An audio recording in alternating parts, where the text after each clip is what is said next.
নমস্কার বন্ধুরা, বাংলা স্টাডি চ্যানেলের পক্ষ থেকে আপনার জন্য একটা নতুন ভিডিও নিয়ে এসেছি।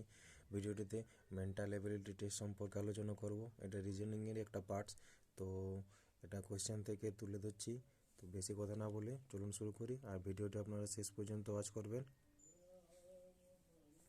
এখানে 9:80, 7:50, 3:8, 1:0, মানে 9 স্কোয়ার 81, 81 থেকে 1 বিয়োগ করলে 80, 7 স্কোয়ার 49, 49 সাথে 1 যোগ করে 50 হয়েছে, এটা বেশি বেড়ে গেছে। এটা 3 স্কোয়ার 9, 9 থেকে 1 বিয়োগ করলে 8, 1 স্কোয়ার 1, 1 থেকে 1 বিয়োগ করলে 0। তাহলে এখানে এটা আলাদা হচ্ছে বি, এর সবলাতে বিয়োগ হয়েছে, এটাতে যোগ হয়েছে। নেক্সট আসছি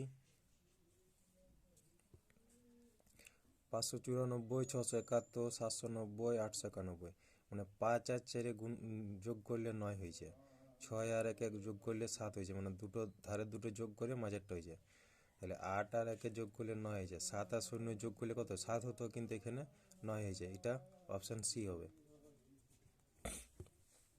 তারপর এটা 13, 15, 17, 37, 37, 17, 13 এগুলো হচ্ছে একটা মৌলিক সংখ্যা, কিন্তু 15টা মৌলিক সংখ্যা নয়, সেই জন্য অপশান বিটা হচ্ছে আলাদা। নেক্সট 34, 49, 56, 63, 34টাও কারো স্কোয়ার নয়, 56টাও কারো স্কোয়ার নয়, 63টাও কারো স্কোয়ার নয়, কিন্তু 49টা হচ্ছে 7 স্কোয়ার, তাই এটা হচ্ছে অপশান বি।